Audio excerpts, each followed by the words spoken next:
12月22日星期三，维吾尔、藏族和香港的活动人士联合发表声明，呼吁世界各地的运动员抵制2022年中国主办的北京冬奥会。本月初，美国宣布拜登政府不会派美国政府官员参加在北京举行的2022年冬奥会，正是通过外交抵制向中国侵犯人权的行为施压。这一抵制是对维吾尔种族灭绝的回应。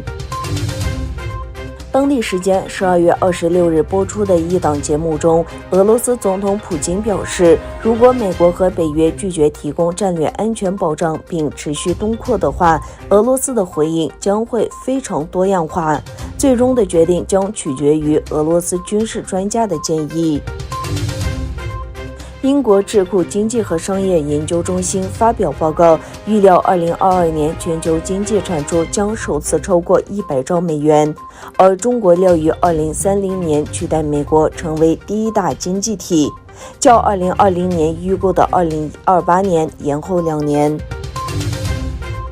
中国国家卫生健康委员会周日在官网报道，过去24小时共新增158例2019新冠病毒疾病本土确诊病例，其中157例集中在陕西省。据陕西省卫健委，自12月9日以来，全省累计报告本土确诊病例499例，其中西安市485例。由于新冠病例激增，西安周三下令1300万居民待在家中，禁止不必要的外出。欧盟正准备对欧洲市场低价销售中国部分电子元器件征税。据英国媒体报道，中国此举使消费者转向更便宜的产品，危及欧盟国家的生产。该报告称，布鲁塞尔对中国商品征收关税的计划可能会导致与中国的贸易战。